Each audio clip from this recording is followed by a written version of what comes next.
age of 87. So throughout the 1970s, Southwest Airlines, they still only fly within the state of Texas. But then in 1978, something really important happens. Congress decides to completely deregulate the airline industry.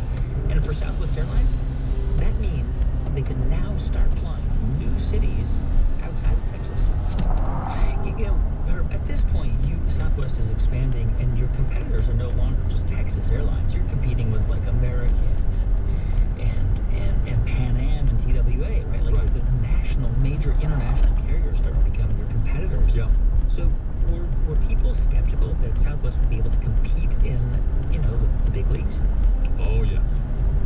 We were described as a Texas airline that could only be successful in the state of Texas, okay? Yeah. And then we were described as a Sunbelt airline that could not be successful outside the Sunbelt.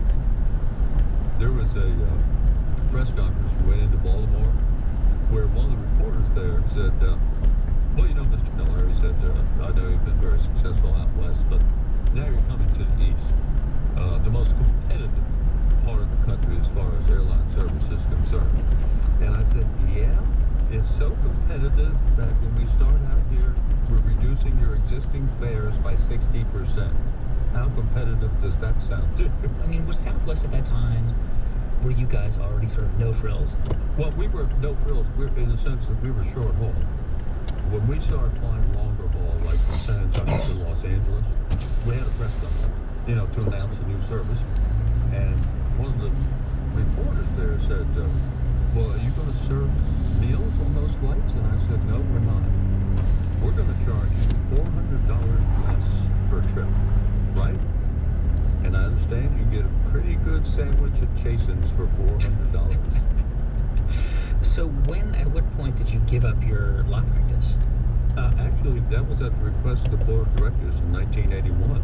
So you still had your own law practice that you were doing other work for throughout the entire 1970s? Oh, yes, yeah. And I'll tell you the truth.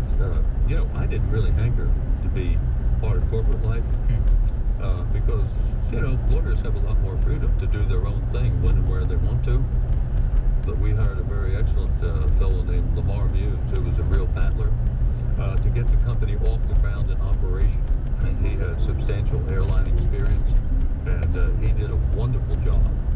And so, finally in 1981, we lost a successor to Lamar, and the board of directors said to me, you've got to do it.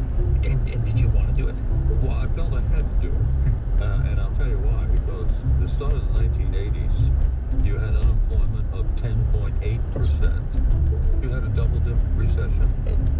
You had the air traffic controller strike. Then Lamar Muse, the guy we hired to get the company off the ground, he launched a competitor against us called Muse Air. Oh wait, he left Southwest and then launched a competitor? Yeah, so that's 3 years after he left, called Muse Air. How did you feel about that? Well, I thought it was somewhat immodest on this point. But because he called it Muse Air after himself? Yeah. But were you like, what are you doing? I mean, we worked together all these years, and now No, we bought him later. You bought him later? Yeah, when they were on the verge of bankruptcy. Yeah, we bought him. He's there.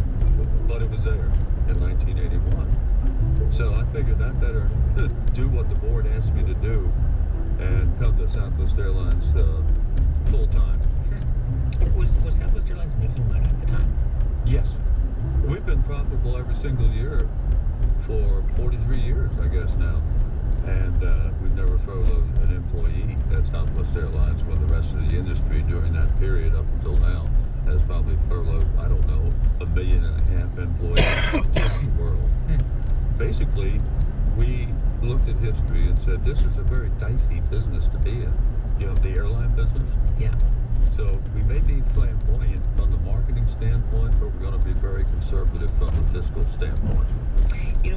From the outside, from listening to your stories, the airline industry seems so brutal. Like, do you think it's more savage than other industries?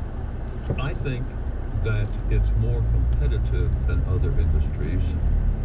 And one of the reasons for that is that our principal capital assets, the airplanes, move at 540 miles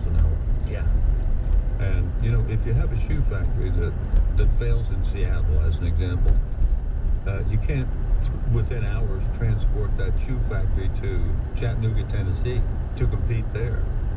But if your Seattle air service fails, you can have your airplanes in San Antonio or Chattanooga within a matter of hours. So the very mobility of your capital assets breeds a lot of competition.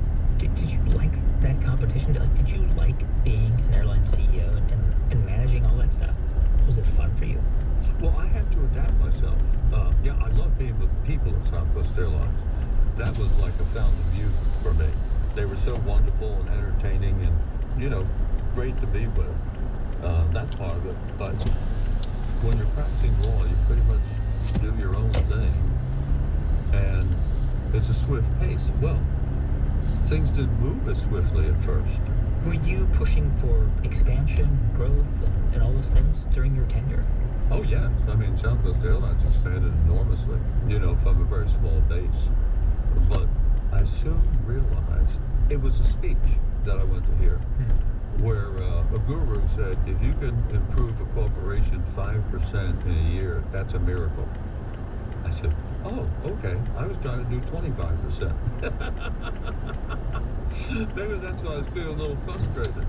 So it really brought my thinking, you know, more in line.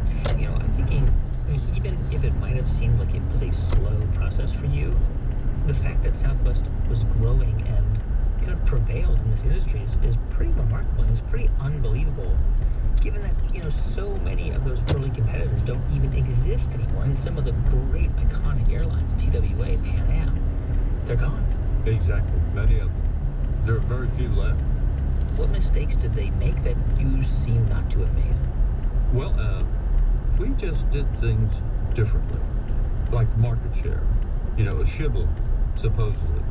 And I told anybody if they mentioned market share, I'd punch them in the nose. Because here are all these big companies fighting over their market share and losing money and furloughing employees. Yeah. So I said, let's focus on profitability. And if we have 4% of the market and we're profitable, that's better than having 90% of the market and being unprofitable. What's the value of Southwest today? Do you know? Overall? Yeah.